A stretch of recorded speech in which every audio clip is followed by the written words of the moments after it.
Fertility centres. Fertility centres అనేవి పుట్టగొడుగుల్లా పెరుగుతున్నాయని చెప్పొచ్చు. అసలు ఫెర్టిలిటీ అంటే ఏంటి? అర్ధగర్భం ద్వారా అనేక విషయాలు కూడా ఇప్పుడు బయటకొస్తున్నాయని చెప్పొచ్చు. అసలు సరోగసీ అంటే ఏంటి? ఇలా అనేక ప్రశ్నలకు సమాధానం చెప్పడానికి ఇప్పుడు మనతో పాటు గైనకాలజిస్ట్ డాక్టర్ ప్రీతి కృష్ణ గారు మనతో పాటు ఉన్నారు. వారితో మాట్లాడదాం. నమస్తే మ్యామ్. నమస్తే అండి. ఎలా ఉన్నారు మ్యామ్? All good. అంటే చాలామంది కూడా ఈ రోజుల్లో మనం చూస్తున్నాం. అంటే బాడీ స్ట్రక్చర్ డిస్టర్బ్ అవ్వకూడదు, ఫిట్‌నెస్‌గా ఉండాలి అనంటే చాలామంది సరోగసీ ద్వారా పిల్లల్ని కంటం, లేకపోతే అర్ధ గర్భంని అప్రోచ్ అవ్వటం జరుగుతుంది. కానీ అంతకంటే ఎక్కువగా చూసుకుంటే ఒక అమ్మాయికి, ఒక మహిళకి హెల్త్ ఇష్యూస్ వల్ల కూడా అలా చూస్ చేసుకోవచ్చు అనుకోవచ్చు. అసలు ఫెర్టిలిటీ అంటే ఏంటి? ఫర్టిలిటీ అంటే బేసికల్‌గా ఫర్టిలిటీ కంటే కూడా ఇప్పుడు ఇన్‌ఫర్టిలిటీ అనమాట. ఓకే. ఫర్టిలిటీ అంటే పిల్లల్ని కనడం అనేది ఫర్టిలిటీ అని అంటాము. ఇన్‌ఫర్టిలిటీ అనేది మళ్ళీ 2 టైప్స్ ఉంటాయి మాది. అది ఏంటి అంటే ఒకటి ప్రైమరీ ఇన్‌ఫర్టిలిటీ, సెకండరీ ఇన్‌ఫర్టిలిటీ అనమాట. పూర్వంలో మనం 15 ఇయర్స్ బ్యాక్, 20 ఇయర్స్ బ్యాక్ ఇన్ని ఫర్టిలిటీ సెంటర్స్ లేవు. అవును. మనకి ఏంటి అంటే ఇప్పుడు ప్రతి వీధికి ఒక ఫర్టిలిటీ సెంటర్ ఉందన్నమాట. అది ఏ లెవెల్ ఆఫ్ రిజిస్ట్రేషన్ ఉంది అనేది పక్కన పెడితే ఫర్టిలిటీ అన్నట్టుగానే ఉందన్నమాట. సో ఇప్పుడు ప్రైమరీ ఇన్‌ఫర్టిలిటీ ఏంటి అంటే పెళ్ళైన 1 ఇయర్ వరకు కూడా husband and wife or together and having intercourse at least twice a week అయినా కానీ ఒకసారి కూడా ప్రెగ్నెన్సీ రాలేదు అని అంటే ప్రైమరీ ఇన్‌ఫర్టిలిటీ అంటామన్నమాట. సెకండరీ ఇన్‌ఫర్టిలిటీ అంటే ఏంటి అంటే మనకి ఆల్రెడీ బేబీ ఉంది, లేకపోతే ఒకసారి ప్రెగ్నెన్సీ వచ్చింది కానీ it didn't land up in a baby, abortion అయింది అని అంటే దాన్ని సెకండరీ ఇన్‌ఫర్టిలిటీ అంటాం అనమాట. Okay. So for some random reason it didn't happen properly, ఏదో అబార్షన్ అయిపోయింది అంటే కూడా దాన్ని సెకండరీ ఇన్‌ఫర్టిలిటీ అంటాం అనమాట. అయితే ఇప్పుడు ఇది చూసుకుంటే ఇంకొకటి ఏంటి అంటే ఈ ఫర్టిలిటీ రేట్ మనకి అన్నీ చేంజ్ అయిపోయాయి అనమాట. ఈ 15 ఇయర్స్‌లో ఎట్లయితే భూముల రేట్లు పెరిగిపోయాయో, ఎట్లయితే మనకి లైఫ్ స్టైల్ అన్ని లైఫ్ స్టైల్ చేంజెస్ కూడా చాలా చేంజ్ అయిపోయినాయి అనమాట. అసలు మ్యాన్ ఆర్ మేడ్ అంటే women are man are made to move around. కానీ మనకేంటి అంటే మనం కూర్చున్న దగ్గరికి అన్నీ వచ్చేస్తున్నాయి. అన్ని ఫోన్లో రేడియేషన్తో పాటు అన్నీ అనమాట. నీకు ఏది కావాలంటే అది నీకు ఫోన్లోకే వచ్చేస్తుంది. ఇప్పుడు మనం ఏదైనా కొనాలి అనుకుంటే we use to move out at least. ఇప్పుడు అలా ఏమీ లేదు. మనము జస్ట్ ఒక బటన్ నొక్కేస్తే అన్నీ మన దగ్గరికి వచ్చి కూర్చుంటున్నాయన్నమాట. సో మన లైఫ్ స్టైల్ ఎంత చేంజ్ అయిందో మన లైఫ్ స్టైల్ ప్రకారంగా మనకి డిసీజెస్ కూడా అలానే వస్తున్నాయి అనమాట. ఇన్ఫర్టిలిటీ పిల్లలు పుట్టకపోవడం అనేది కూడా ఇప్పుడు ఒక డిసీజ్ అయిపోయింది అనమాట అది. సో అది కూడా మనకు ఒక డిసీజ్ అయిపోవడం వల్ల ఏంటి అంటే జనాలు కూడా బేసికల్గా బతకడం మానేసి భయపడుతున్నారనమాట. నీకు ఈ ప్రాబ్లం ఉంది అని అంటే ప్రాబ్లంకి సొల్యూషన్ అనేది వెతుక్కోవాలి. There's are simple problems. ఇంట్లో చిన్న ఇంగ్రీడియంట్స్తో ట్రీట్ అయ్యే ప్రాబ్లమ్స్ కూడా లైఫ్ స్టైల్ వల్ల దాన్ని కూడా మనం డిస్టర్బ్ చేసుకుంటున్నాము. మన పర్సనాలిటీ పైన కాన్సన్ట్రేట్ చేయకపోవడము, ఏదన్నా అంటే ఇంకా వర్క్ అని ఆ ప్రెషర్ తీసుకోవడము, పక్కన నుంచి ఇంకా ప్రెషర్ పిల్లలు ఎప్పుడు అనేసి. ఇప్పుడు వాట్ ఎవర్ ఇట్ ఈస్, మీరు ఎగ్జామ్ రాసినట్టు మ్యారేజ్ అవుతుంది అనమాట. Marriage is like an exam. దాని రిజల్ట్ ఏంటి? కిడ్స్ అనమాట. సో ఎగ్జామ్ రాయడమే కాకుండా మనకి కిడ్స్ పుట్టడం తోటి ఆడవాళ్ళకి కూడా వాల్యూ అనేది యాడ్ అవుతుంది అన్న దృష్టిలో కూడా ఉన్నారు. అది కూడా ఉంది. అండ్ ఇప్పుడు చూసుకుంటే కరెక్ట్ పార్ట్నర్ దొరకకపోవడము, రైట్ టైంలో రైట్ థింగ్స్ అవ్వకపోవడం, రైట్ టైంలో మ్యారేజ్ అవ్వకపోవడము, రైట్ టైంలో కెరియర్లో సెటిల్ అవ్వకపోవడము, రైట్ టైంలో మనకి కిడ్స్ ప్లాన్ చేసుకోలేకపోవడం వల్ల మనకి ఈ ప్రాబ్లమ్స్ అనేవి కొంచెం బాగా ఎక్కువ అవుతుంది అనమాట. అండ్ ఇంకా మ్యారేజ్ అయిపోయిన తర్వాత అండర్స్టాండింగ్కి చాలా టైం తీసుకుంటున్నారు. Wife and husband also they are taking lot of time for understanding also. చిన్న విషయాలకి కూడా చిరాకు పడడం, చిన్న విషయాలకి కూడా మనము ఏదో పెద్ద విషయం అయిపోయింది అనేసి అలా థింక్ చేయటము, స్ట్రెస్ చేయడము. తర్వాత ఏదైనా కానీ ఇప్పుడు మనకి ఏదైనా ప్రాబ్లం ఉందంటే పూర్వంలో అయితే మనం పక్క మనిషికి చెప్పుకుంటే కొంచెం సొల్యూషన్ దొరికేది. ఇప్పుడేంటి అంతా గూగుల్లోనే కొడుతున్నారు, దాంట్లోనే డిసిషన్ తీసేసుకుంటున్నారు. దాంట్లో ఇన్ఫర్మేషన్ బట్టి సెల్ఫ్ డయాగ్నోసిస్ ఎక్కువైపోయింది, సెల్ఫ్ ట్రీట్మెంట్ ఎక్కువైపోయింది, సెల్ఫ్ రియలైజేషన్ కూడా చాలా వరకు వాళ్ళే డయాగ్నోస్ చేసుకుంటున్నారు అనమాట. ఇప్పుడు లైఫ్ స్టైల్ చూసుకుంటే చాలా మంది కూడా ఒకరిని చూసి ఒకరు ఇన్స్పైర్ అవుతున్నారు అనమాట. స్మోకింగ్ కానీ, ఆల్కహాల్ కానీ, ఇంకా రకరకాలుగా అనమాట. ఇంకా ఆ రెండితో కాకుండా ఇంకెక్కువ అనమాట. ఈ ఇంపాక్ట్ అంతా మగవాళ్ళకి they can have a repair. ఏంటి అంటే వాళ్ళకి ఎవ్రీ 90 డేస్కి స్పర్మ్ ప్రొడక్షన్ అనేది, స్పర్మటోజెనిసిస్ అనేది జరుగుతుంది. బట్ ఆడవాళ్ళకి ఏంటి అంటే whatever damage has happened అది రిపేర్ అవ్వడం it is only semi permanent అనమాట. వీళ్ళకి అయితే పర్మనెంట్గా ఏమీ ఉండదు, వీళ్ళకి రిపేర్ అవుతుంది. వీళ్ళకి ఏంటి అంటే ఎగ్స్లో మనకి అంటే ఓవరీలో ఉన్న ఎగ్స్ ఒక క్వాంటిటీ తోటి పుడతామన్నమాట మనం. అవును. అది ఎగ్ రిజర్వ్ బ్యాంక్ బ్యాలెన్స్ లాగా అది కట్ అవ్వడమే తప్ప మనము దాన్ని పెంచడానికి ఏమీ చేయలేము. And age is also very very important factor అనమాట. So we have to plan right things at right time. సో అసలు అంటే మ్యామ్ పిల్లల్ని కనాలి అంటే అసలు కరెక్ట్ ఏజ్ అనేది ఉంటుందంటారా అసలు? డెఫినెట్గా ఉంటుందండి. యాక్చువల్గా ఐడియల్ ఏజ్ ఏంటి అంటే చెప్తే షాక్ అవుతారు, కానీ 20 years is the ideal age, 20 to 25 అనమాట. 30 years వచ్చేసరికి it is you're going into the కొంచెం నెగిటివ్ జోన్లోకి వెళ్ళిపోతున్నాం అన్నట్టుగా మనము తీసుకోవాలన్నమాట. 30 years వచ్చేసరికి మనకేంటి అంటే ఓవేరియన్ రిజర్వ్ తగ్గుతూ వస్తుంది అనమాట. 35 దగ్గరికి వచ్చేసరికి మనకి ఇలా ఉన్న గ్రాఫ్ కాస్త ఇలా అయిపోతుంటుంది, డౌన్ అవుతుంది. ఎగ్ రిజర్వ్ తక్కువ అయిపోతుంది అంటే డెఫినెట్గా మనకి ఎగ్ క్వాలిటీ కూడా తగ్గిపోతుందని మనం ఆలోచించాలన్నమాట. So age is very important factor. తర్వాత ఇంకొకటి ఏంటి అంటే మనకి ల్యాబ్ వాల్యూ అనమాట. జస్ట్ బ్లడ్ టెస్ట్లో మనకి AMH అనేది ఒకటి ఉంటుందన్నమాట. So AMH is only a lab value. కాకపోతే దాంతో పాటు ఏజ్ కూడా కన్సిడర్ చేయాలి. దాంతో పాటు ఏంటి అంటే యాంట్రల్ ఫాలిక్యులర్ కౌంట్, అంటే మనం స్కాన్ చేసి చూస్తే ఒక ఓవరీలో ఎన్ని ఎగ్స్ ఉన్నాయి, ఇటు సైడ్ అటు సైడ్ ఎన్ని ఎగ్స్ ఉన్నాయి అనేది మనకు తెలుస్తుంది అనమాట. సో ఈ 3 factors తీసుకోవాలి: age, antral follicular count and AMH. ఈ 3 ఒకే మిడ్ రేంజ్లోనే ఉన్నాయి, they are not in the worst state అంటే then every lady will deserve a tailor made approach అనమాట. మీరు వేసుకున్న డ్రెస్ నాకు పట్టదు, నేను వేసుకున్న డ్రెస్ మీకు లూజ్ అవ్వచ్చు. So tailor made approach, every lady will not need IVF కానీ లేకపోతే IUI కానీ every lady will not need that kind of treatment అనమాట. అంటే రైట్ టైంలో మనము డయాగ్నోస్ చేసి మనము రాంగ్ ట్రాక్లోకి వెళ్ళకుండా మనది మనం చూసుకోవచ్చు. కాకపోతే ఏంటి అంటే you have to be under the guidance of a good doctor అనమాట. And if you're planning pregnancy also, understanding between the couples is very important.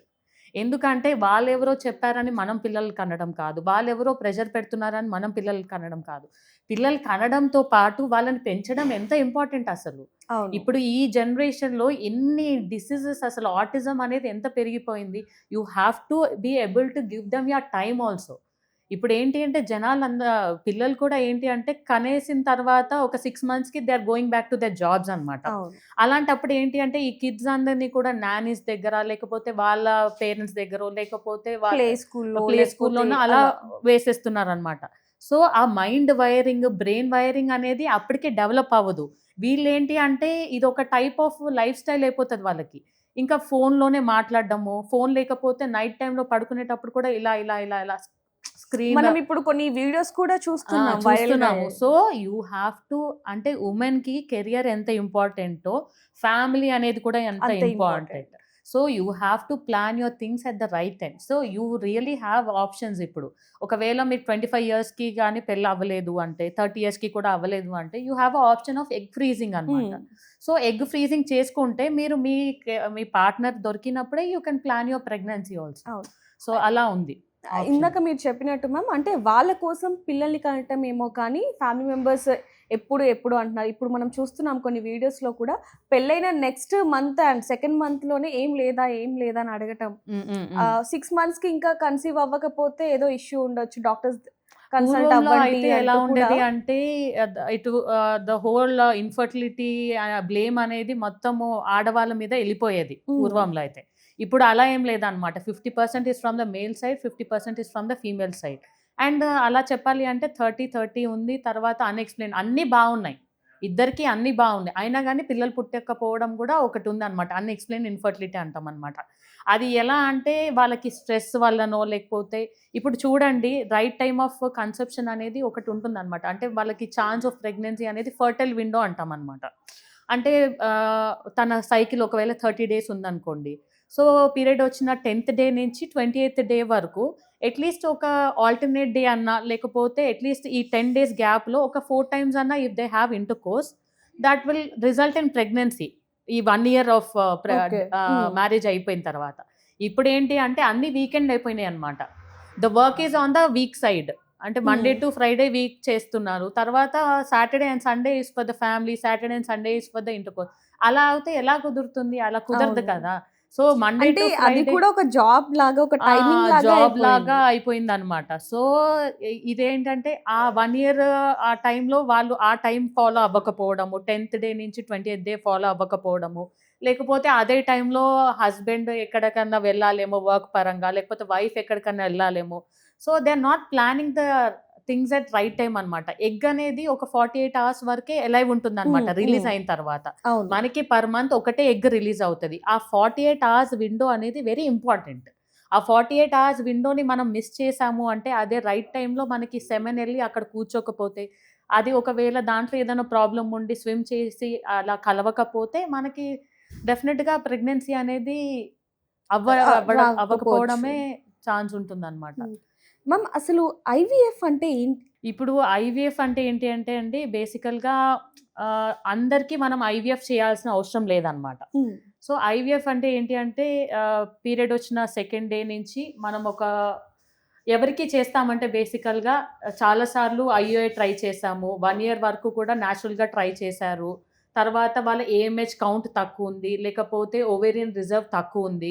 లేకపోతే సెమెన్‌లో అంటే వాళ్ళ హస్బెండ్ పార్ట్నర్ సెమెన్‌లో చాలా కౌంట్ తక్కువుంది. ఇంకా 1 మిలియనే ఉంది. లేకపోతే 5 మిలియనే ఉంది. అసలు ఏ మాత్రము చురుకుదనం లేదు. హ్మ్. అంటే హ్మ్. లైక్ హ్మ్. మొటిలిటీ అనేది యాహ్! తక్కువుంది అంటే మాత్రం we have to go for IVF. ఇంకొకటి ఏంటి అంటే ట్యూబ్స్ ఉంటాయన్నమాట. Hmm. Where is that is the pathway for meeting అంటే ఎగ్ ఇంకా స్పెర్మ్ మీట్ అవ్వడానికి ఫెర్టిలైజేషన్ అనేది మనకి ట్యూబ్‌లోనే జరుగుతది. ఫెలోపియన్ ట్యూబ్‌లో. కొంతమందికేంటి అంటే అడిషన్స్ వల్లనో, ఇన్ఫెక్షన్ వల్లనో ఈ ట్యూబ్స్ బ్లాక్ అయిపోతాయన్నమాట ఆడవాళ్ళలో. హ్మ్. And the diameter of the tube is only 4 అన్నమాట. ఆ 4 ట్యూబ్ బ్లాక్ అయినప్పుడు మనకి ఆ స్పెర్మ్ ఎగ్ మీట్ అయ్యే ప్లేస్ అనేది లేదు. లేదు. So, right. మనము బయటనే బేబీని ఫార్మ్ చేయాలి. అంటే ఐవీఎఫ్ ద్వారానే వాళ్ళు ప్రెగ్నెన్సీకి వెళ్ళాలన్నమాట. సో, అట్లాంటి వాళ్ళకి. అంటే ట్యూబల్ బ్లాక్ ఏమన్నా ఉన్నా, స్పెర్మ్ ఇష్యూస్ ఏమన్నా ఉన్నా, తర్వాత 6-7 టైమ్స్ ఆఫ్ ఐయుఐ అయింది. అయినా కానీ మనకి ప్రెగ్నెన్సీ రాలేదు. ఓవేరియన్ రిజర్వ్ తక్కువుంది. అంటే ఎగ్ కౌంట్ కూడా తక్కువుంది.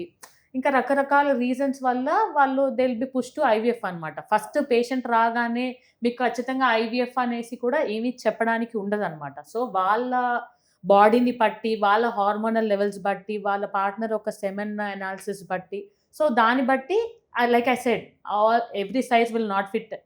ఎవ్రీబడీ. హ్మ్. సో, వాళ్ళకి తగ్గట్టుగా టైలర్ మేడ్ అప్రోచ్ లాగా ఈ ఐవీఎఫ్ ద్వారా కొంతమందికి ఎగ్‌సి గూడా చేయాల్సి రావచ్చనమాట ఐవీఎఫ్ ఓకే. బదులు. So, depending on their situation వాళ్ళ ఏజ్ బట్టి, how much eager they are for pregnancy అనేది బట్టి కూడా ఉంటుందనమాట. సో, అప్పుడు మనం ఐవీఎఫ్‌కెళ్తాం. సో, ఐవీఎఫ్ ఏంటి అంటే పీరియడ్ వచ్చిన సెకండ్ డే వచ్చినప్పుడు మనం స్కాన్ చేసి చూసుకొని ఎగ్స్ ఎన్నున్నాయని చూసుకొని ఫీమేల్‌కి ఒక 10-12 డేస్ ఆఫ్ ఇంజెక్షన్స్ ఉంటాయన్నమాట. Every day she has to take that injections and meanwhile ఆ సెకండ్ డే నుంచి 12థ్ డే వరకు కూడా 2-3 టైమ్స్ ఆఫ్ స్కాన్ ఉంటుందన్నమాట. Depending on her case, depending on the egg development మనం స్కాన్‌కి రమ్మంటాం. సో, అలా ఇంజెక్షన్స్ ఇస్తూ మనం అన్ని ఎగ్స్ అన్నమాట. ఇటు సైడ్ ఉన్న ఓవరీలో ఉన్న అన్ని ఎగ్స్, ఇటు సైడ్ ఓవరీలో ఉన్న అన్ని ఎగ్స్‌ని టార్గెట్ చేస్తాం. టార్గెట్ చేస్తూ ఆ ఇంజెక్షన్స్ డోసేజ్ అట్లా కాలిక్యులేట్ చేసి ఇస్తామన్నమాట. సో, ఎప్పుడైతే ఎగ్స్ మెచ్యూర్ అవుతాయో, అది మెచ్యూర్ అవ్వడానికి కూడా ఒక ఇంజెక్షన్ ఇచ్చేదుంటుంది. ఇచ్చేసిన ఓకే. తర్వాత మనకి ఒక 36 అవర్స్ లోపు మనము ఆ ఎగ్స్ అనేది బయటికి తీస్తామనమాట. జస్ట్ సింపుల్ అనస్థీషియా ఇచ్చేసి వెజైనల్ రూట్ ద్వారానే there is not like a major operation. Hmm. ఒక హ్మ్. చిన్న నీడిల్ ద్వారా మనం బయటికి తీస్తాం.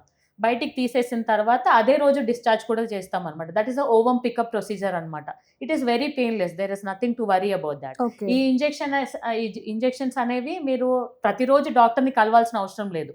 జస్ట్ స్కాన్ అయిపోయిన తర్వాత 4 డేస్‌కి ఒక టైప్ ఆఫ్ ఇంజెక్షన్ ఉంటుందన్నమాట. మళ్ళీ ఫిఫ్త్ డే ఒక స్కాన్ చేసి డోసేజ్ ఏమన్నా చేంజెస్ ఏమన్నా ఉన్నాయో చూసుకొని అలా దాన్ని ఉంటుందన్నమాట. బట్టి ఉంటుంది. దాన్ని బట్టి ఉంటుంది.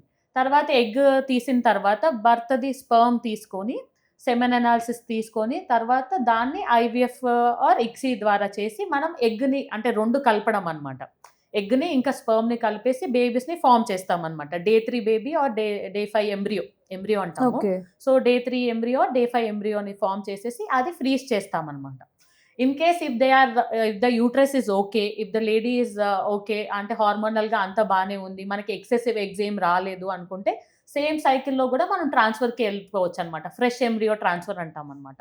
సో, మనం ట్రాన్స్‌ఫర్ చేసిన తర్వాత ఒక 14 డేస్‌కి మనకి ప్రెగ్నెన్సీ వచ్చిందా లేదా అనేది మనకి మనం బీటా హెచ్సిజీ వాల్యూ ద్వారా హ్మ్. లేకపోతే పీరియడ్ మిస్ అవ్వడం అట్లా దాన్ని బట్టి మనకి తెలిసిపోతుందనమాట. అంటే మేడం ఫస్ట్ ప్రాసెస్ ఐయుఐ అని చెప్పొచ్చు. కానీ చాలా మంది కూడా ఐవీఎఫ్‌నే ఎక్కువ హ్మ్. చూపించడం అనేది అసలు ఎంతవరకు కరెక్ట్ అంటారు? Let me tell you. అంటే పేషెంట్ బట్టి వేరీ అవుతుందనమాట. ఐయూఐ కూడా ఫస్ట్ లైన్ ఆఫ్ ట్రీట్మెంట్ అని చెప్పడానికి లేదు. So, okay. ఫస్ట్ పేషెంట్ వచ్చినప్పుడు అంత హార్మోనల్‌గా బ్లడ్ ప్రొఫైల్ అంతా బావుందా లేదా? తన హిమోగ్లోబిన్ బావుందా? థైరాయిడ్ అంతా బావుందా? అంతా బావుందా లేదా చూసుకొని, మనము వాళ్ళకి ovulation induction and timed intercourse అంటే ఈ టైంలో మనము ఇంటర్‌కోర్స్ చేస్తే మనకి ఒక 10% ఆఫ్ ఛాన్స్ ఆఫ్ ప్రెగ్నెన్సీ ఉంది హ్మ్. అనేసి మనం చెప్తామనమాట. These are all applicable only after 1 year of marriage. Okay. దానికి ఓకే. ముందు మనం నేచురల్‌గా ట్రై చేయమనే చెప్తామనమాట. అండ్ హార్మోనల్‌గా ఏమైనా ఇష్యూస్ ఉంది అంటే ప్రీ కన్సెప్షనల్ కౌన్సెలింగ్‌లోనే మనం అన్ని బ్లడ్ టెస్ట్ చేసిన తర్వాత థైరాయిడ్‌లో ఇట్లా ప్రాబ్లమ్ ఉంది. కొంచెం థైరాయిడ్ టాబ్లెట్ తీసుకుంటే బెటర్ అనేసి చెప్పేసి వాళ్ళకి వీల్ స్టార్ట్ ద థైరాయిడ్ అనమాట. So, medically and physically and everything when she is ready we will do all the procedures అనమాట. ఓవ్యులేషన్ ఇండక్షన్‌లో చాలా వరకు కూడా మనకి ఒక 100 మెంబర్స్‌కి ట్రై చేస్తున్నామంటే అట్‌లీస్ట్ ఒక 12 couples will conceive through ovulation induction అనమాట. ఓకే. అలా ఓవ్యులేషన్ ఇండక్షన్‌లో మనం ఏంటి అంటే సేమ్ ఇలానే డే 2 ఆఫ్ పీరియడ్‌లో మనం స్కాన్ చేసి ఎగ్ డెవలప్‌మెంట్‌కి అయ్యేలాగా మనం మైల్డ్ మెడిసిన్స్ ఇస్తామనమాట. అవసరమైతే కొన్ని ఇంజెక్షన్స్ ఇవ్వాల్సి రావచ్చు. అది ఇచ్చేసిన తర్వాత depend egg on the release mother. Depending on the patient. ఆ ఎగ్ డెవలప్‌మెంట్ బట్టిని కూడా. అంటే సెమెన్ అనాలిసిస్ చేసి కూడా అది కూడా బానే ఉంది అనుకుంటే ఎవ్రీథింగ్ ఈస్ ఫైన్. అండ్ ఇప్పుడు ఉన్న ఫాస్ట్ జనరేషన్‌కి ఏంటి అంటే కరెక్ట్ టైమ్‌లో కలవలేకపోతున్నారనమాట. కరెక్ట్ టైమ్‌లో they are not able to plan intercourse అనమాట. సో, ఆ టైం అనేది మనం చెప్తాము. ఈ టైంలో మనకి ఎగ్ రిలీజ్ అవ్వబోతుందమ్మా. సో, మీరు ఇద్దరు కలిసి ఉంటే మీకు ఛాన్స్ అనేది చాలా ఎక్కువుంటుంది అనేసి మనం చెప్తే వాళ్ళు ప్లాన్ చేసుకుంటారనమాట. ప్లాన్ చేసుకున్న తర్వాత ఆ ప్రెగ్నెన్సీ సపోర్ట్ అయ్యేలాగా ప్రొజెస్ట్రాన్ మైల్డ్ టాబ్లెట్స్ ఇచ్చేసి మనం అలా కంటిన్యూ చేయొచ్చు. అండ్ పీరియడ్ ఒకవేళ స్కిప్ అయినా కానీ అంటే యూపీటీ ప్రెగ్నెన్సీ టెస్ట్ ఏదైనా పాజిటివ్ వస్తే we ask them to come back. ఒకవేళ పీరియడ్ వచ్చింది అంటే then it was not successful అన్నట్టుగా అర్థం చేసుకొని నెక్స్ట్ ఇంకా కొంచెం మోడిఫై చేసి అంటే ఎగ్ రిలీజ్ అయ్యే టైం కొంచెం కరెక్ట్‌గా చేసుకొని ఇంకా బెటర్‌గా చేయడానికి ఛాన్స్ ఉంటుందన్నమాట. అలా మనం ఒక 6-7 సైకిల్స్ కూడా ప్లాన్ చేసుకోవచ్చు ovulation induction. Depending on the patients condition. Okay. Yeah! అంటే మేడం ఇప్పటి వరకు చూసుకుంటే హస్బెండ్ స్పెర్మ్ తీసుకొనే అంతా కూడా చేయడం జరుగుతుంది. కానీ హస్బెండ్ స్పెర్మ్ అస్సలు లేదు, హ్మ్. చాలా లో ఉంది హ్మ్. అన్నప్పుడు ఫ్యామిలీ మెంబర్స్‌ది ప్రిఫర్ చేస్తారా? లేకపోతే ఏంటి? బేసికల్‌గా ఏంటంటే అండి, ఇప్పుడు ఎగ్ అనేది, స్పెర్మ్ అనేది కూడా మనము కావాలి అంటే తెచ్చుకోవచ్చు వాళ్ళని, తీసుకురావచ్చు. And there will be some documents అవన్నీ కూడా సైన్ చేసేసి అంటే we can recruit it through bank also. Semen okay. Bank నుంచి కూడా రిక్రూట్ చేసుకోవచ్చు. లేదంటే మనకు తెలిసిన వాళ్ళది ఏదైనా కూడా తీసుకొచ్చేసి చేసుకోవచ్చనమాట. హ్మ్. అన్ని ఫార్మ్స్ అన్ని సంతకం పెట్టిన తర్వాత we have to get it done అనమాట. We cannot without telling the patient మనం వేరే వాళ్ళది తీసుకొచ్చి అలా పెట్టడానికి ఏమి లేదండి. లేదు. లేదు. ఇష్యూస్ కూడా అవుతూ ఇష్యూస్ ఉంటాయి. కూడా హ్మ్. అవుతాయండి. అవును. అండ్ ఇప్పుడు అంటే ఐవీఎఫ్ సెంటర్స్ ఎట్లా బ్లూమ్ అయ్యాయో, ఇప్పుడు హ్మ్. గల్లీకొకటి ఎలా ఉందో, 5 ఇయర్స్ తర్వాత మనకేంటి అంటే ఈ అంటే జెండర్ డిటెక్షన్‌తో పాటు తర్వాత ఇంకొకటి ఏంటి అంటే వాళ్ళ బేబీయా కాదా హ్మ్. అనేది కూడా మనకి డిటెక్ట్ చేయడానికి డెఫినిట్‌గా సెంటర్స్ అనేది వస్తాయండి. సో, అవును. You cannot escape the law. అయితే మ్యామ్ ఇక్కడ ఇంకోటేంటంటే ఇప్పుడు ఏవైతే స్పెర్మ్స్ చూసుకుంటే ఆ క్వాంటిటీ లేదు. ఇప్పుడు బయట వాళ్ళది తీసుకొని రావాలి అన్నప్పుడు ఇదంతా కూడా ప్రాసెస్ ఒకవేళ ఇప్పుడు మదర్‌కి తెలియలేదు, లేకపోతే ఫాదర్‌కి తెలియదు. ఇందాక మీరు చెప్పినట్టు. సో, ఆ ప్రాసెస్ ఎలా ఉంటుందంటారసలు? లేదండి. We will make the couple sit. Hmm. వాళ్ళిద్దరిని కూర్చోబెట్టేసి దిస్ ఈస్ యువర్ కండిషన్.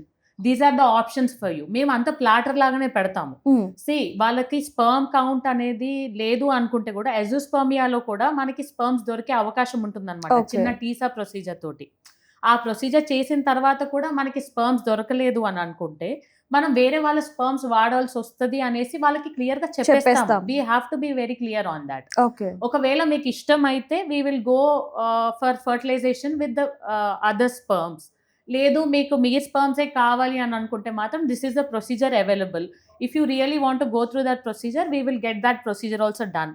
కానీ we cannot guarantee you that we will get the sperms. Okay. ఒకవేళ వస్తే మాత్రం we will take that sperms. ఆ స్పెర్మ్స్ లేదు. తీసుకొని మనం ఇక్సీ చేయొచ్చనమాట. ఏంటంటే ఆ స్పెర్మ్ ఏదైతే దొరికిందో ఆ ఎగ్‌లోకి ఇంజెక్ట్ చేసేసి అది ఫెర్టిలైజ్ అవుతుందా లేదా అనేది మనం హ్మ్. గ్యారంటీ ఇవ్వలేము. అది డే 3 ఎంబ్రియో లాగా మారుతుందా లేదా గ్యారంటీ ఇవ్వలేము. అది ఒకవేళ డే 5 వరకు వచ్చింది అంటే it could be possibly good egg అన్నట్టుగా మనం పరిగణలోకి తీసుకొని అది మనం ట్రాన్స్ఫర్ చేయొచ్చనమాట. ఓకే. ట్రాన్స్ఫర్ చేసిన తర్వాత as such infertility has no 100% success rate hmm. అండి. Every person who is not able to get pregnant doesn't need IVF and every person going through IVF will not be promised 100%. ఒకవేళ 100% మీకు పిల్లలు పుట్టేస్తారు ఐవీఎఫ్‌కెళ్ళిపోతే అని చెప్పారంటే doctor, వాళ్ళు డాక్టరే కాదు. మనం ఇప్పుడు మీరు ఇందాక అన్నట్టు మనం ఫస్ట్‌లో కూడా చెప్పుకున్నట్టు మ్యామ్ ఎక్కడ చూసినా ఒక గల్లీకి 1, 2 కనిపిస్తున్నాయి. ఆ! ఐవీఎఫ్ దట్స్ వాట్ అంటూ మొత్తం కూడా understanding between the couple is decreased. హ్మ్. లైఫ్ స్టైల్ అనేది డ్రాస్టిక్‌గా చేంజ్ అయిపోయింది. అన్నీ మన దగ్గరికి వచ్చేస్తున్నాయి. మనం కూర్చున్న దగ్గర నుంచి కదలాల్సిన అవసరం లేదు. ఒకరు మార్నింగ్ లేచి బ్రష్ చేసుకొని కూర్చున్నారంటే నైట్ అదే చోటు కూడా పడుకోవచ్చనమాట. అలా ఇట్ ఉంది. Is like that. అవును. ఎందుకంటే మనం అలా ఎళ్ళాల్సిన అవసరం కూడా లేదు. So, hmm. అంత డ్రాస్టిక్‌గా life we are made to move. మనము అక్కడ కూర్చొని అలా పని వర్క్ ఫ్రమ్ హోమ్ అంటారు, స్విగ్గీ అంటారు, జొమాటో అంటారు. అన్నీ ఇంటికే వచ్చేస్తున్నాయి. దాంట్లో ఎవరు ఏం కలుపుతున్నారో తెలీదు. మీ హెల్త్ పైన ఎంత ఎఫెక్ట్ పడుతుందో తెలీదు. ఇంకా బ్లింకిట్ అనగానే 10 మినిట్స్‌లో వచ్చేస్తున్నాయి. So, these are all available for them. See you పూర్వంలో అయితే మనకేదైనా వస్తువు కావాలంటే మనం నడుచుకుంటూ వెళ్ళేవాళ్ళం. ఇప్పుడు తయారు అలా లేదు. చేసుకునే వాళ్ళం ఆ! ఇంట్లోనే. తయారు చేసుకునే వాళ్ళము. లేదంటే నడుచుకుంటూ వెళ్లి తెచ్చుకునే వాళ్ళం. ఇప్పుడేంటి అంటే అన్నీ ఇంటికే వచ్చేస్తున్నాయి. అది కాకుండా ఏంటి అంటే హెల్త్ కాన్షియస్ అనేసి మనము జిమ్ జాయిన్ అవుతాము. అది అన్నీ జాయిన్ అవుతాము. ఒక 2, 3 డేస్ వెళ్తాము. తర్వాత fourth day we are not seen in the gym. Hmm. So, consistency అనేది లేదు. డిసిప్లిన్ అనేది లేదు. లైఫ్ స్టైల్ అనేది అస్సలు చాలా అంటే చాలా వర్స్ట్ స్టేట్‌లో ఉందన్నమాట. ఈ ఒబేసిటీ ఒకటి, తర్వాత మనం ఈ తీసుకునే జంక్ ఒకటి, PCOD PCOD problems and problem అని, పీరియడ్స్ ఆడవాళ్ళకి ఇంకా ఇర్రెగ్యులర్స్. పుట్టిన దగ్గర నుంచి వాళ్ళకి మెనార్కీ స్టార్ట్ అయిన దగ్గర నుంచి మెనోపాజ్ వరకు కూడా వాళ్ళ హెల్త్ చూసుకోకపోతే ప్రతి స్టేజ్‌లో వాళ్ళకి చాలా చాలా ప్రాబ్లమ్స్ వస్తాయన్నమాట.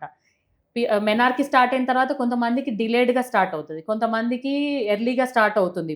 ప్రికాషస్ ప్యూబర్టీ అంటాము. అది స్టార్ట్ అయిన తర్వాత పీసీఓడీ అని, ఇర్రెగ్యులర్ పీరియడ్స్ అని, దాని తర్వాత ప్రెగ్నెన్సీ అనుకోని టైంలో రావడము, హ్మ్. ప్రెగ్నెన్సీ ప్లాన్ చేసినప్పుడు రాకపోవడము, ప్రెగ్నెన్సీ అంతా వచ్చింది అంటే అదేమో సరిగ్గా మంచి ప్రెగ్నెన్సీ ఇంకోటి ఉండకపోవడము. మేడం చాలా మందికి ఒక డౌట్ ఉంటుంది. అంటే ఒక్కసారి ఇప్పుడు కన్సీవ్ అయిన తర్వాత అది అంటే వాళ్ళు ప్లానింగ్ లేదు అనో ఇందాక మీరు అన్నట్టుగా అది అన్‌ప్లాన్డ్ ప్రెగ్నెన్సీ. అబార్షన్ చేయించుకున్న తర్వాత మళ్ళీ కన్సీవ్ అవ్వకపోవడాన్ని అసలు ఎలా చూడొచ్చంటారు దాన్ని? అసలు ఎందుకు? ఆ రీజన్ ఎందుకొస్తుంది? They will be many reasons మా. అంటే ఇప్పుడు బహుశా తనకి ప్రెగ్నెన్సీ ఒక 25 ఇయర్స్ ఉన్నప్పుడు వచ్చిందనుకోండి. హ్మ్. అప్పటికి మ్యారేజ్ అయిందో లేదో పక్కన పెట్టండి. మ్యారేజ్ హ్మ్. అయిపోయింది అంటే ఒక లెక్క, మ్యారేజ్ అవ్వలేదు అంటే తను ఇంకొకటి. ఇంకొకటి ఉంటుందనమాట. Somehow they got rid of that pregnancy. తర్వాత ఏంటి అంటే మనం ప్లాన్ చేస్తున్నట్టు ఇట్ ఈస్ మన ఎగ్ అనేది, స్పెర్మ్ మీటింగ్ అనేది ఏదైనా కానీ ఇట్ ఈస్ హార్మోనల్లీ ఇన్‌ఫ్లూయెన్స్‌డ్. హ్మ్. మన బాడీ అనేది కరెక్ట్‌గా ఉంటే అంతా బానే ఉంటుందనమాట. ఎవ్రీథింగ్ ఈస్ ఎ మెసెంజర్ అండి. Nothing happens. ఇప్పుడు మన మెన్‌స్ట్రువల్ సైకిల్ కూడా ఇక్కడ నుంచి స్టార్ట్ అవుతది. దాని సిగ్నలింగ్ అనేది అవును. బ్రెయిన్ నుంచి స్టార్ట్ అవుతదనమాట. హైపోథాలమో పిట్యూటరీ యాక్సిస్ నుంచి. మనకేదో అక్కడేదో 2 మినిట్స్ లాగా మ్యాగీ లాగా చేసేసి కాదు. అక్కడ ఏదో మనకి పీరియడ్ వచ్చేది కాదు. మన బేబీ అక్కడ కూర్చోబోతుంది, యూట్రస్‌లో ఉండబోతుంది అనేసి మనకి 28 డేస్ నుంచే మనకి ఫస్ట్ డే 2 ఆఫ్ పీరియడ్ నుంచే మనకి యూట్రస్‌లో లైనింగ్ అనేది డెవలప్ అవుతదనమాట. హ్మ్. హ్మ్. యూట్రస్‌లో లైనింగ్ అనేది బెడ్ అంతా ఫార్మ్ అవుతదనమాట. ఎప్పుడైతే మనకి బేబీ వచ్చి అక్కడ కూర్చోదో, అది మాత్రం మన మెన్‌స్ట్రువల్ పీరియడ్ లాగా బయటికొచ్చేస్తది. ఓకే. సో, మనకి ఇప్పుడు ఏంటి పీసీఓడీ ప్రాబ్లమ్ వల్ల ఎగ్ సరిగ్గా ఫార్మ్ అవ్వకపోవడం పక్కన పెడితే ఎగ్ రిలీజ్ అవ్వదనమాట. ఎగ్ ఫార్మ్ అవ్వంది మనకి ప్రెగ్నెన్సీ అనేది ఎలా ఎలా వస్తుంది? వస్తుంది? So, everything is out of track అన్నమాట. అందులో మనం మేడం ఒకప్పుడు ఫ్యామిలీతో ఉండేవాళ్ళం. అంటే హ్మ్. అమ్మమ్మ, అమ్మ అందరితో ఉండేవాళ్ళం కాబట్టి ఏదైనా చిన్న ప్రాబ్లమ్ వచ్చినా, లేకపోతే హెల్త్ ఇష్యూ వచ్చినా వాళ్ళందరూ కూడా ఇంట్లోనే ఏదో ఒక రెమెడీ చేసి ఇచ్చేవాళ్ళు. ఇప్పుడు హ్మ్. అలా కాకుండా చిన్న చిన్న వాటికి కూడా అంతా మెడిసిన్ యూజ్ చేయటం వల్ల అంతా గూగుల్ వాడుతున్నారు. తర్వాత సెల్ఫ్ డయాగ్నోసిస్ ఒకటైపోయింది. సెల్ఫ్ ట్రీట్‌మెంట్ ఒకటైపోయింది. ఇంకా అది కరెక్టా లేదా పక్కన పెడితే 10-15 డేస్ ఆఫ్ దాంట్లో వాళ్ళేంటి అంటే అది తీసేసుకుంటున్నారు. They are getting rid of it. Over the counter hmm. తీసేసుకుంటున్నారు. తర్వాత ఎఫెక్ట్స్ దానివల్ల అంటే సెల్ఫ్ అబార్షన్ చేసుకుంటే కూడా కొంతమందికి ఇన్ఫెక్షన్స్ ఒస్తాయి. ఇన్ఫెక్షన్స్ రావడం వల్ల ఏంటి అంటే యూట్రస్‌లో అతుకులు అంటే అడేషన్స్ రావడము, లేకపోతే నేను అవును. చెప్పినట్టుగా ఆ ఫెలోపియన్ ట్యూబ్స్ బ్లాక్ అయిపోవడము. హ్మ్. మనము ఆ బ్లాక్ ఉందా లేదా అని మళ్ళీ టెస్ట్ చేసుకోవచ్చు. హెచ్ఎస్‌జీ అంటాం అదంతా. You are going through lot of ఇదే అన్నమాట. అదే ఒక డాక్టర్ దగ్గరికెళ్లారనుకోండి, see it is all legal in India right now. మీరు ఒక డాక్టర్ దగ్గరికి వెళ్ళి మీ ప్రాబ్లం చెప్పుకున్నారనుకోండి, దాని తగ్గట్టుగా మీకు ట్రీట్మెంట్ అనేది జరుగుతుంది. Everything will go in track అనమాట. సో, మీకు ఈ ప్రాబ్లమ్ ఉంది. కొన్ని కొన్ని బ్లడ్ టెస్ట్‌లు అప్పుడే చేసేస్తాము. అప్పుడే చేసేసి ఒక అబార్షన్ అయిపోయిందనుకోండి. అబార్షన్ అయిపోతే కొన్ని బ్లడ్ టెస్ట్‌లు చేసి థైరాయిడ్‌లో ప్రాబ్లమ్ ఉందమ్మా మీకు. థైరాయిడ్ వల్ల మీకు ఈ అబార్షన్ అయ్యుండొచ్చు. ఎక్సెసివ్ టీఎస్‌హెచ్ ఉండడం వల్ల. సో, దాని తగ్గట్టుగా మనం మెడికేషన్ ఇచ్చేసి simple life style changes, simple medications తోటి అయ్యేది. మనము అదే గోరుతో పోయేది కాస్త గొడ్డల దాకా అవును. తీసుకెళ్తున్నాం అంటారు కదా! సేమ్ అలానే అన్నమాట. డైరెక్ట్ ఏంటి అంటే నాకు ఇంకా 1 ఇయర్ దాకా కూడా పిల్లలు పుట్టలేదు. నాకు హస్బెండ్‌తో కూడా ప్రాబ్లమ్ ఉంది. తర్వాత ఇంటిమసీ అనేది లేదు. వెజైనిస్మస్ అని ఇంకా రకరకాలుగా అన్నమాట. అంటే హస్బెండ్‌కి రెట్రోగ్రేడ్ ఎజాక్యులేషన్ ఉండడము, ప్రీమెచ్యూర్ అంటే స్ట్రెస్ వల్ల, అంటే ఈ జంక్ ఫుడ్ తినడం వల్ల ఆయనకి డయాబెటిస్ రావడము, ఈ ప్రీమెచ్యూర్ ఎజాక్యులేషన్ జరగడము, అట్లాంటి టైంలో వాళ్ళు ఇంటర్‌కోర్స్‌లో పార్టిసిపేట్ చేయలేకపోవడము. సో, ఇవన్నీ all put together they are directly jumping. Some patients are being jumped off to IVF అన్నమాట. సో, ఐవీఎఫ్‌కెళ్ళినప్పుడు దాని success rate as I told it is only 40-50% in very good centre. Hmm. 100% అయితే లేదండి. లేదు. హ్మ్. అయితే మేడం మామూలుగా చాలా మంది కూడా ఇప్పుడు అద్దె గర్భాన్ని ఆశ్రయిస్తున్నారని చెప్పొచ్చు. హ్మ్. అది ఎంతవరకు కరెక్ట్? అసలు ఎవరు దాన్ని See, in తీసుకోవచ్చు India, అంటారు? basically, we have 2 types of surrogacy. ఒకటి altruistic, ఒకటేమో కమర్షియల్ సరోగసీ అన్నమాట. Commercial surrogacy is banned in India. It is hmm. Not allowed.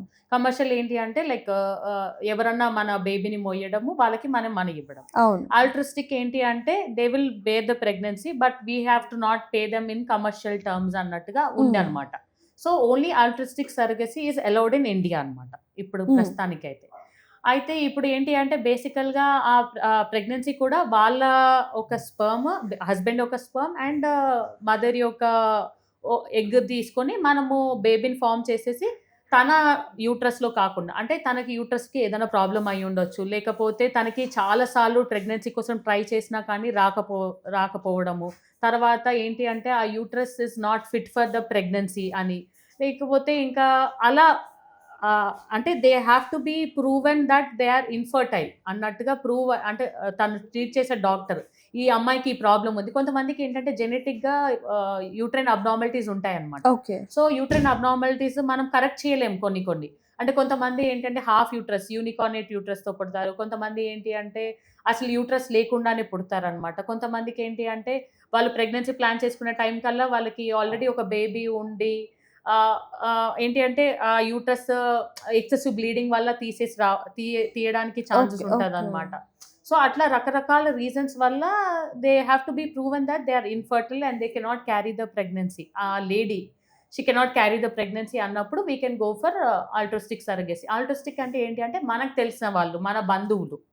మన ఓకే. బంధువులనే మనము ఎవరన్నా అంటే వాళ్ళ సిస్టర్, పేషెంట్ ఒక సిస్టర్ అన్న, పేషెంట్ ఒక ఫ్యామిలీ మెంబర్స్ ఫ్యామిలీ ఎవరైనా. మెంబర్ వాళ్ళు they have to agree and if they come forward they have to carry the pregnancy and they also have age criteria 23 okay. Years నుంచి 35 years వరకు 35. And they have to have a kid already. Okay. 23 నుంచి 35 లోపు ఉండాలి. వాళ్ళకొక baby ఉండాలి baby first. ఉండాలి. ఎందుకంటే 35 years దాటిన తర్వాత it is all again medically కొంచెం కాంప్లికేటెడ్ ఉంటాయి. సో, ఆమెకి ఏదైనా మెడికల్ కండిషన్ ఉండొచ్చు అన్నట్టుగా. So, this is the right age for carrying the baby కాబట్టి 23-35 ఇయర్స్ ఉండాలన్నమాట. అయితే మ్యామ్ ఇక్కడ ఇంకొక చిన్న క్వెషన్, చాలా మంది కూడా ఇందాక మీరు అన్నట్టుగా హెల్త్ ఇష్యూస్ పక్కన పెడితే ఎక్కడ బాడీ గురించి ఆలోచించి అంటే ఫిట్‌గా ఉండనేమో అని చెప్పి ఎక్కువ మంది దీన్ని చూస్ చేసుకుంటున్నారు అనొచ్చా? చూస్ చేసుకుంటున్నారు but that is not allowed in India. It is banned అన్నమాట. ఓకే. అంటే అయితే ఇప్పుడు అంటే సెలబ్రిటీస్ వీళ్ళందరూ కూడా మీరు అన్నట్టుగా అంటే మనం గతంలో కూడా కొన్ని వార్తలు దే హ్యావ్ విన్నాం. To be proven that they are infertile. Okay. Then only they can go forward with the pregnancy అంటే త్రూ సరోగసీ ప్రెగ్నెన్సీ అనేది దే కెన్ గో ఫార్వర్డ్ అన్నమాట. And that also only altruistic surrogacy is allowed. Commercial is banned. ఇందాక మీరు అన్నట్టుగా fertility సెంటర్స్‌లో success rate చాలా తక్కువ ఉంటుందని చెప్పుకున్నాం మనం. అయినా కూడా ఎందుకని జనాలు అంటే న్యాచురల్‌గా జరిగే దాన్ని పక్కన పెట్టేసి ఫుడ్ వల్లనో లేకపోతే ఇంట్లో ఉన్న రెమెడీస్ వల్లనో లేకపోతే పెద్దవాళ్ళు చెప్పిన రెమెడీస్‌ని పక్కన పెట్టేసి ఎక్కువగా మెడిసిన్స్‌కి లేకపోతే ఈజీ ప్రాసెస్‌కి ఎక్కువగా అట్రాక్ట్ అవుతున్నారు. ఎందుకని? సో, బేసికల్‌గా ఏంటి అంటే అండి ఇప్పుడు వాళ్ళు రాగానే కూడా fertility centres also not everybody 100% వాళ్ళు కూడా కమర్షియల్ అని నేను చెప్పను. బేసికల్‌గా చూసుకుంటే ఏంటి అంటే వాళ్ళు రాగానే మేము ఐవీఎఫ్ అని కూడా అడ్వైస్ చేయము. Depending on there condition, depending on there treatment, అంటే పాస్ట్లో ట్రీట్మెంట్ తీసుకున్న దాన్ని బట్టి, పేషెంట్ ఒక ఏజ్ బట్టి, ఏఎంహెచ్ అంటే యాంటీ ములేరియన్ హార్మోన్ లెవెల్స్ బట్టి, తర్వాత యాంటల్ ఫాలిక్యులర్ కౌంట్ బట్టి, తర్వాత హస్బెండ్ ఒక స్పెర్మ్ అనాలిసిస్ బట్టి వీ విల్ చెక్ లిస్ట్ అనమాట. చెక్ లిస్ట్ చేసేసి మీకు ఇదే అయితే బాగుంటుందని, we serve everything in platter. మీకు ఈ ట్రీట్మెంట్ అయితే బాగుంటుంది, లేదు మీరు ఇట్లా స్టెప్ వైజ్గా కూడా చేయొచ్చు, కానీ దీనికి సక్సెస్ రేట్ అనేది ఇంతే ఉంటుంది. See when you're going for ovulation induction, we clearly tell them మనకు సక్సెస్ రేట్ అనేది 10 to 12% ఉంటుంది. ఓకేనా? తర్వాత ఐయుఐకి సక్సెస్ రేట్ అనేది కూడా 15% ఉంటుంది. అంటే 100 మెంబర్స్ ట్రై చేస్తే మనం 15 మెంబర్సే కన్సీవ్ అవుతాము. సో ఆ 15లో మీరు ఉండొచ్చు, ఉండకపోవచ్చు. And if you're going for IVF, the success rate is only 40 to 50%. And if you really want increase, అంటే ఇప్పుడు కొంతమందికి ఏంటి అంటే జెనెటిక్గా ప్రాబ్లమ్స్ ఉంటాయి అనమాట. అంటే మేనరికం పెళ్లి చేసుకోవడము, ఫస్ట్ బేబీలో ప్రాబ్లం ఉండడము, లేకపోతే వాళ్ళలోనే ఏదైనా ప్రాబ్లం ఉంది అంటే అది ఆ జెనెటిక్గా, ఇప్పుడు ఐవీఎఫ్ వల్ల కూడా మనకి చాలా అడ్వాంటేజెస్ ఉన్నాయండి. ఏంటి అంటే ఆ జెనెటిక్ ప్రాబ్లమ్ ఆ బేబీకి రాకుండా ఉండడానికి మనం ఏంటి అంటే పీజీటీ-ఏ అని, పీజీటీ-ఎం అని అవి ఉన్నాయన్నమాట. సో ఆ పేరెంట్స్ లో ఉన్న ప్రాబ్లము థాలసీమియాస్ అనుకోండి, పిల్లలకి రాకుండా మనం టెస్ట్ చేసుకోవచ్చు అనమాట. ఆ ఎగ్స్ ఏదైతే ఫామ్ చేస్తామో మనం బయటికి తీసుకొని, సో ఆ ఎగ్స్ ని మనం టెస్ట్ చేసేసుకొని అట్లాంటి ఎగ్స్ మనం ట్రాన్స్ఫర్ చేయించుకుంటే success rate is equal to 70 to 80% అనమాట. ఎందుకంటే embryo is already tested for unemployed. మంచి ఇత్తనం, ఇప్పుడు మనము గార్డెనింగ్ లాగా అండి, ఇప్పుడు ఐవీఎఫ్ కూడా ఏంటి అంటే ఒక గార్డెనింగ్ లాగా అనమాట. ఇత్తనం బాగుంటే ల్యాండ్ ఎక్కడ ఉన్నా, ఏ ల్యాండ్ అయినా కానీ మనకి ఒక చెట్టు రావడానికి మంచి ఉంటుంది అనమాట. సో మన ఇత్తనం పట్టే మనకి మొక్క అనేది ఉంటుంది అనమాట. So same like that IVF is also equally like that అనమాట. సో ఐవీఎఫ్ వల్ల మనకు అడ్వాంటేజెస్ ఉన్నాయి, దాని కొంచెం కమర్షియల్ సైడ్ గా కూడా తీసుకెళ్లే వాళ్ళు ఉంటారు. But the patients are also smart enough అండి. దే ఆర్ నాట్ లైక్ మనము రాగానే మనం ఇది చెప్పగానే they are not going for the procedures. So వాళ్ళ తగ్గట్టుగా వాళ్ళు డాక్టర్ షాపింగ్ కూడా చేస్తున్నారు. ఈ డాక్టర్ కాకపోతే ఆ డాక్టర్ అన్నట్టుగా వెళ్తున్నారు. That is not wrong, you can go, but take decision as early as possible. మీ ఏజ్ ఈజ్ ఆల్సో టిక్కింగ్, మీ ఏజ్ టిక్ అవుతుంది, తర్వాత ఏఎంహెచ్ కౌంట్ అనేది డ్రాప్ అవుతుంది as you are ageing, and antral follicular count కూడా తగ్గిపోతూ ఉంటాయి అనమాట. So act on time is very important. Okay, అంటే మామూలుగా దీనికి ఎంత ఖర్చు అవుతూ ఉండొచ్చు అంటారు? సో బేసికల్గా ఏంటంటే అండి, ఒక్కొక్క పేషెంట్కి ఒక్కొక్క లాగా ఉంటుంది అనమాట. ఇప్పుడు ఒక 25 years ఆమెడ ఉంది అంటే ఆమెకు ఒక లెవెల్ ఆఫ్ అంటే తన ఎగ్ కౌంట్ని బట్టి ఒక లెవెల్ ఆఫ్ హార్మోనల్ ఇంజెక్షన్స్ ఉంటాయన్నమాట, ఒక డోసేజ్ ఉంటుంది అనమాట. సో డోసేజ్ బట్టి ఉంటుంది. So what ever it is, చెప్పాలి అంటే ఒకవేళ హస్బెండ్లో ఏం ప్రాబ్లం లేదు అంటే వైఫ్కి ఓన్లీ ఇంజెక్షన్స్ ఇచ్చేసి ఐవీఎఫ్ అంటే 2 to 3 lakhs దాకా కూడా చార్జ్ చేస్తున్నారు. ఎగ్ ఫ్రీజింగ్ అయినా కానీ అండ్ ఐవీఎఫ్కి వెళ్ళినా కానీ, అండ్ ఎక్స్ట్రా టెస్ట్లు ఏమన్నా ఉన్నా కానీ, అంటే ఇప్పుడు పీజీటీ అన్నాను కదా, అది ఒక్కొక్క ఎంబ్రియోకి ఒక్కొక్క రేట్ లాగా ఉంటుంది అనమాట. It varies from hospital to hospital అండి. I don't want to generalize, but చెప్పాలి అంటే 1.5 నుంచి 3 వరకు ఛార్జ్ చేస్తున్నారు. ఎందుకంటే the injections are very costly. ఒక్కొక్క రోజు తీసుకునే ఇంజెక్షన్ 9,000, 8,000 అలా ఉంటున్నాయి అనమాట. ఇంజెక్షన్స్ అనేది డాక్టర్స్ చేయట్లేదు, you have to know that.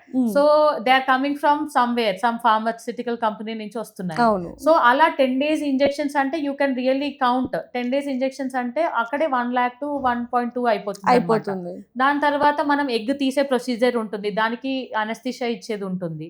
Egg తీసిన తర్వాత మళ్ళీ ఫర్టిలైజేషన్ ఎంబ్రియాలజిస్ట్ దాన్ని మళ్ళీ భద్రపరచడము, క్రయోలో పెట్టి భద్రపరచాలన్నమాట. సో అలా అలా అలా దానివల్ల అలా కాస్ట్ ఉంటుంది అనమాట. ఓకే, కానీ ఈ రోజుల్లో ఇప్పుడు ఇందాక మనం అనుకున్నట్టుగా ఎక్కడ పడితే అక్కడ ఈ ఫెర్టిలిటీ సెంటర్స్ ఉన్నాయి కాబట్టి ఒక్కొక్క దగ్గర ఒక్కొక్క ఛార్జ్ అనేది మనం చూస్తున్నాం. అంటే ఒక దగ్గర ఇప్పుడు మీరు అన్నట్టుగా ఒక 3 అవుతే ఒక దగ్గర 5 lakhs, 10 lakhs ఇలా కూడా అవుతున్నాయని చెప్పొచ్చు. మరి వాటికి సంబంధించి ఏం చెప్తారు? ఇట్ రియలీ వేరీస్ అండి. అంటే ఇప్పుడు మీరు 5 lakhs చేసే దగ్గర బాగా చేయట్లేదు అని చెప్పడానికి లేదు, 2 lakhs తీసుకునే వాళ్ళ దగ్గర బాగా చేస్తున్నారు అని చెప్పడానికి లేదు. So you have to weigh. అంటే మీరు హాస్పిటల్ దగ్గరికి వెళ్తే how much genuine it is, doctor ఎంత క్వాలిఫైడ్ ఉన్నారు, డాక్టర్ ఎలా మాట్లాడుతున్నారు, ఎంత క్వాలిఫైడ్ స్టాఫ్ ఉంది అనేది మనం చూసుకోవాలన్నమాట. IVF is not a single man army అండి, అది పెద్ద ఆర్మీ అన్నమాట. ఒక టీమ్ ఆఫ్ డాక్టర్స్, ఒక టీమ్ ఆఫ్ స్టాఫ్ వాళ్ళ వల్లనే అవుతుంది అనమాట. వీళ్ళందరూ కూడా they play a very crucial role. Hmm. So మనము ఏదో ఒక గల్లీలో ఉన్న సెంటర్కి వెళ్ళిపోయి వాళ్ళు 2 lakhs తీసుకుంటున్నారు అని చెప్పేసి మనము అక్కడికి వెళ్ళడము ఎంత రైటో రాంగో నాకు తెలియదు, కానీ you have to see the doctors qualification, డాక్టర్స్కి అసలు ఎంత ఎక్స్పీరియన్స్ ఉంది, ఎంత సక్సెస్ రేట్ ఉంది, అది కూడా అది కూడా చూసుకోవాలి. చూసుకోవాలన్నమాట. See you go to a doctor through one of the patient, అంటే ఎవరన్నా చెప్తే, మీ రిలేటివ్ ఎవరన్నా చెప్తే నేను అక్కడికి వెళ్తే బాగా జరిగింది అన్నట్టుగా చెప్తేనే మనం వెళ్తాం యూజువల్గా కూడా. సో మీరు వెళ్ళిన తర్వాత ఆ ఎన్విరాన్మెంట్ ఎలా ఉంది అనేది కూడా మీరు వే చేసుకోవాలి. హ్మ్. అలా గుడ్డిగా వెళ్ళేసి అలా అక్కడ తక్కువ అవుతుంది, ఇక్కడ తక్కువ అవుతుంది అనే కంటే కూడా మనకి అలా అని చెప్పేసి మనకి కాస్ట్ ఎక్కువ అయ్యే సెంటర్‌లో మనకి 100% సక్సెస్ రేట్ కూడా మేము ప్రామిస్ చేయట్లేదు. హ్మ్. But you have to check the genuinity of the centre. Madam ఇప్పుడు మనం ఇంత మాట్లాడుకున్నాం. అంటే అమ్మ అనే పోస్ట్ కోసం అని చెప్పొచ్చు. హ్మ్. అమ్మ అనే తత్వం, అమ్మ అనే పిలుపు కోసం మనం ఇంత అమ్మ, నాన్న కూడా అండి. రైట్. నాన్న అనేది చాలా ఇంపార్టెంట్.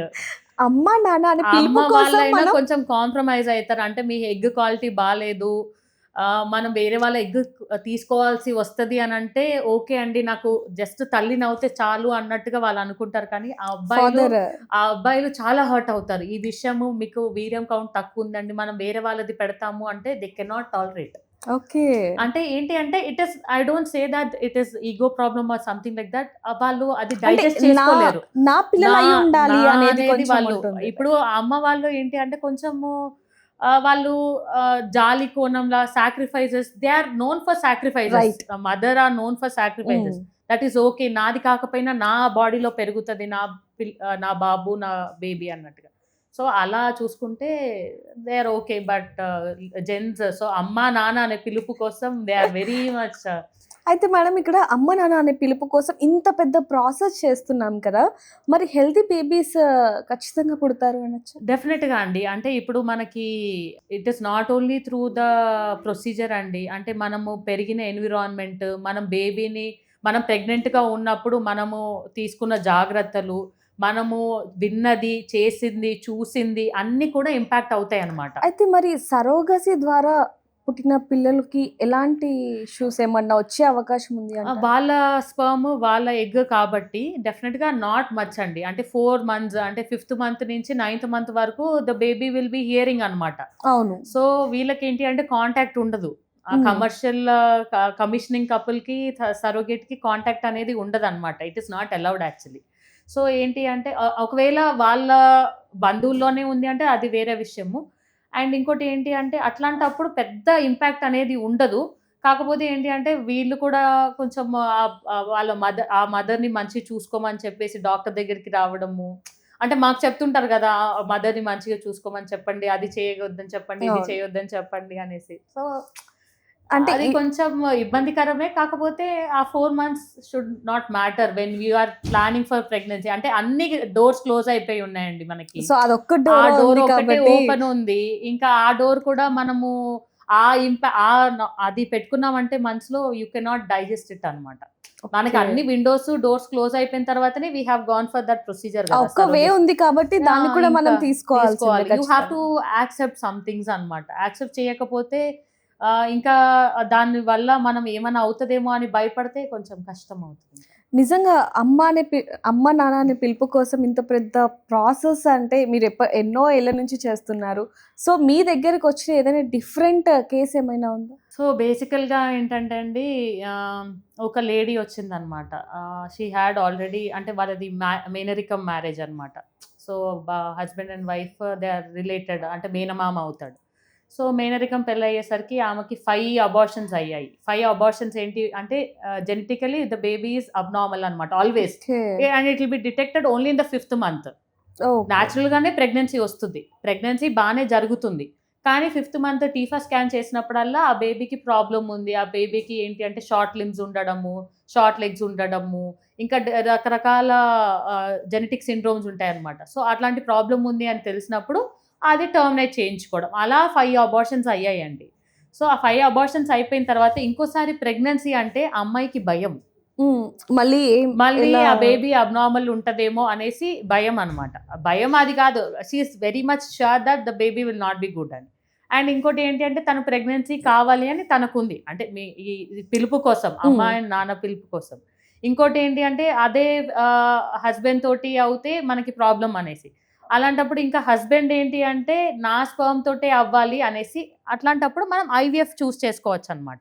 ఐవీఎఫ్ చూస్ చేసుకొని వాళ్ళకి తన ఎగ్స్ తీసి, తన స్పెర్మ్ తీసుకొని మనం బేబీస్‌ని ఫార్మ్ చేసి దాన్ని జెనెటిక్ టెస్టింగ్‌కి పంపించేసి ఆ బేబీలో ఏమి అబ్నార్మాలిటీ లేదు.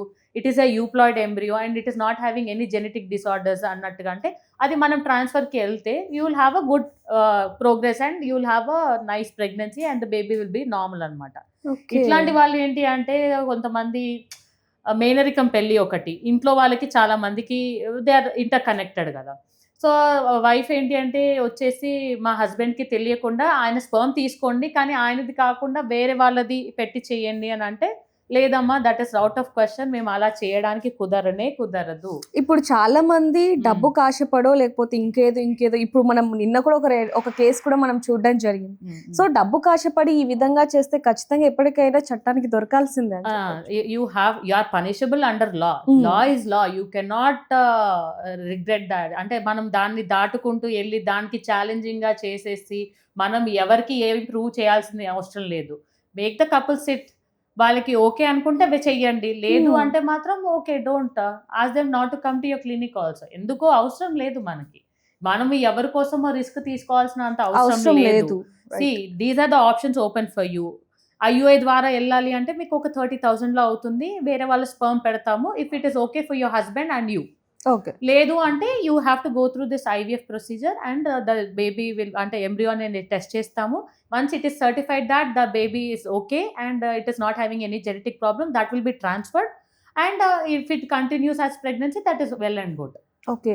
నిజంగానే అంటే ఇంత పెద్ద ప్రాసెస్ ఉంటుందని కూడా చాలా మందికి ఇది తెలీదు. చాలా పెద్ద And ప్రాసెస్, చాలా లెబోరియస్ ప్రాసెస్, చాలా స్ట్రెస్‌తో కూడుకుంది. Very much economically very disheartening to the couple.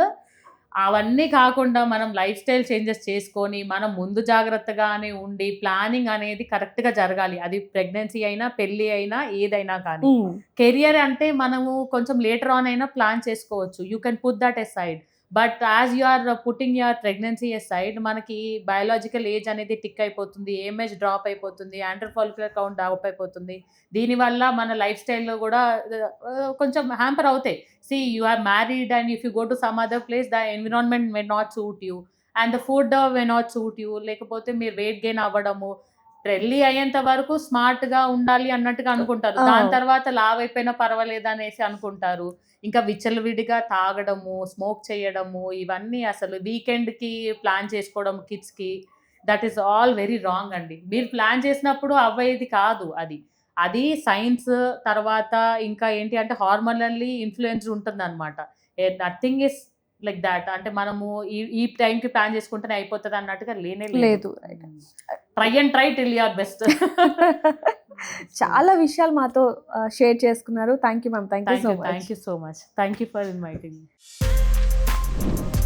For more videos like this, subscribe Big TV channel.